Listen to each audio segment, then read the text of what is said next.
With Malone University's new hybrid program in welding, you have a chance to do something truly innovative. Prepare for a lucrative career in welding while you complete a bachelor's degree in business administration on a traditional college campus. If you feel called by God to work with your hands, but you also want to experience the benefits of college life, including the opportunity to participate in NCAA Division II athletics, now you don't have to choose. At Malone, you can do both.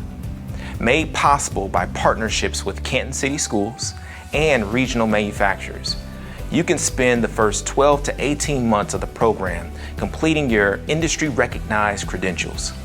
Then you can choose between immediately heading into the workforce or completing your bachelor's degree at Malone while earning an income in a welding-related job.